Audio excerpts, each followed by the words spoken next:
There's long been discussion around fraternities on campus at Queen's, and perhaps none more so than this 1934 season. A number of athletes were caught trying to form a fraternity here. Anybody that was associated with that fraternity was going to be barred from student activities for 1 year. 4 of them were football players. The football team, which could only carry 18 players in those days. It's almost 25% of your team, and these were guys who were expected to play. So they were barred from playing football. It was appealed, but the Athletic Board of Control upheld the suspension. Everybody thought it was foolhardy. You got no chance, you got no chance. With 2 substitutes, they played both ways in those days. They must have been incredible physical specimens. It was us against the world. And so they became known subsequently as the Fearless 14.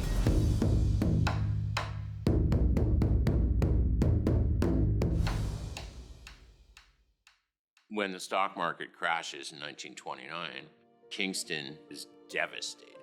30%, if not more, unemployment. But then there's good things happening as well. My parents met at Queen's in the 30s, and I don't ever really recall them talking about how bad things were. Even though it was the 30s, I think they still had a pretty good time. But Queen's as an institution had to tighten its belt, and I believe the vice principal introduced a lot of austerity measures to tighten things at Queen's that were tough to swallow. One of the issues on campus was the issue of fraternities, and the school had sort of flip-flopped over the years on their outlook on fraternities. And going into 34, they had finally come down to the situation that they were not going to allow off-campus equivalents of fraternities and sororities. Some of the guys on the football team were associated with an attempt to set up one of these off-campus associations and were suspended as a consequence. So they lost 4 guys from the team. They were down to 14. It's not like there were not players available, because Queen's at the time had what was known as an intermediate team, and they could have recalled some of these players to practice and play, at least act as substitutes and reserves. Reeve told the dean or the chancellor, whoever it was, who had suspended the players, was, no, we're going to stick with these guys. We're not taking any of the intermediate players. What impact would that have? Fatigue's a factor. Injury's a factor. All kinds of things could factor into that. That would be severe. That would be catastrophic. Just knowing Reeves' character, I rather suspect it was the desire to show the university that he could do it with 14. He didn't need 18. I think the team themselves felt that they had something to prove, that they could do this. It had a tremendous effect on the team, I believe. It gave them a cause. It gave them a purpose for the season. It gave the players confidence, and in return, I think they derived a particular affinity and respect for Ted as a coach. Reeve was a legendary figure. Ted Reeve came from Balmy Beach, which is a part of Toronto, Queen Street East, toward the lakeshore. Noted for their sports teams, he was a superb lacrosse player. He's in the Canadian Lacrosse Hall of Fame. He was a born romantic. He loves to drink. he was a larger-than-life personality, a real character. I think he was a father figure. He was a sports writer for the Toronto Telegram and was actually a writer while he was coaching at Queen's. It said that his players would sometimes gather and help him to write the columns after practice. And needless to say, there was a small conflict of interest in every one of these columns because he was a very strong Queen's supporter. Queen's loved having Ted Reeve here because he kept Queen's in the Toronto papers. You have the writer on campus basically writing marketing material for your school and for your football program. Among the fans, I think there was probably a little bit of apprehension, not knowing what the contributions of the other 4 might have been that year. The team had success early on, and I think nothing calms people's worries like a little bit of early success.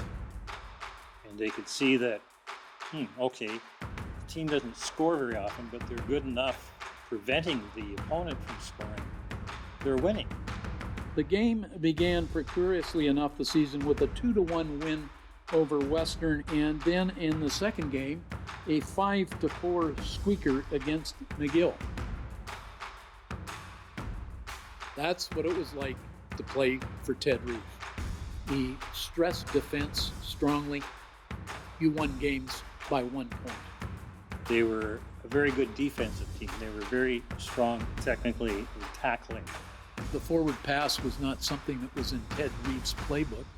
And so he would have emphasized to these guys that it was a requirement to be tough and that we had to stick together. We don't have enough guys, and I'm not calling these guys up.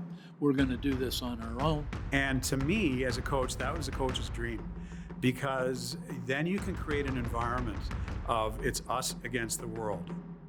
Spending time together as a football team can be critical because the chemistry and brotherhood is what you're trying to build, and the time you spend on the field or in the weight room just isn't enough. You've got to go and do more, and that team took that very seriously, and the coaching staff organized quite a season where they spent a lot of time together. He got the team to live together, to eat together. They did everything together. They would get up early in the morning, they would train at the stadium, they would go to lectures all day and then back to the stadium, and then go to the new student union and meet with Ted Reeve in the evening and have a couple of beers and sometimes even help Ted Reeve write his articles. It united them in a cause, if you will, a crusade. And almost any championship team I've had the good fortune to cover has had that kind of singular objective to pursue. Bob Elliott was a Kingston lad, played for Queens quite a number of years and was an important part of some of these championship teams in the 1930s. He was a charter member of the local Sports Hall of Fame and went on to coach for a year at Queens. Baseball was what he was most known for. He was a tremendous player in his youth. Went on to coach and manage and actually reformed the senior team in Kingston in 1967. Bob Elliott was a multi-sport athlete, was a great football player, great baseball player, and a great player for the Kingston Ponies, a team that I was lucky enough to play for. To me, Bob Elliott's better known for baseball, and his son Bob is as a Hall of Fame writer. My name's Bob Elliott, and my father was Bob Elliott, who played for the Ted Reeves Fearless 14. He played basketball, football, baseball, I think, which was his best sport. He got into curling. In 1960, they made the Briar. He's a member of the Kingston Hall of Fame. He's a member of the Queens Football Hall of Fame for various different sports, including football. Well, apparently, on rainy days, when they'd practice at Richardson Stadium, they would take the mud off their cleats and throw it. And so Johnny Wing, who played for the Quebec Aces, he played on the same line as Jean Beliveau. Just as Johnny Wing threw it, somebody called him over here, and the mud went in here and behind his eye. So he lost his sight in this eye. And if my theory is correct, that he lost it in 32 or 33, then he played the Yates Cup with only one eye. And in those days, helmets only had the one bar. So it could have easily lost his other eye with like a finger or something. It would have been a remarkable achievement for a one-eyed player to continue to play after losing an eyeball. I didn't know until Claude told me that my father had a big interception, which I think they were down 7-1. He ran it back 15, 20 yards, got into varsity territory. It seemed that anything Bob Elliott did, he excelled at, and just an incredible natural athlete and a great person. John Kostyuk was the captain of the Gales in 34, an incredible football player. What's interesting about Kostyuk is he was doing mining at Queens, degree in mining. And this is the guy that went on to found Denison Mines.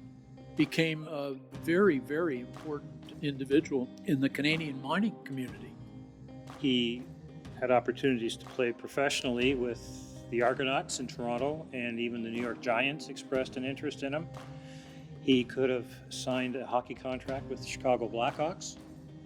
And academically, he was offered a Rhodes Scholarship. And he turned everything down because it was the Depression, and he felt his first responsibility was fiscal to his family. He needed to take care of his family, and that's what he did. He had so many great opportunities as an athlete to move on and excel, And unfortunately, he had to park probably what would be, I would suspect, being a dream to play at a higher level and put that aside for what was the best of his family.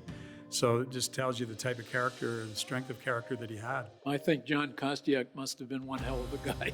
Okay, that's what I conclude from that. He must have been very smart and a very responsible sort of guy.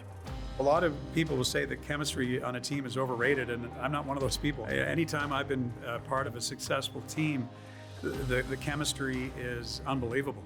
And it was an atmosphere in 34 where the players held each other accountable. If you're a championship team, you expect to win. And I think Reeves inculcated that into his players. We're going to do this, and we're going to do it with 14 guys.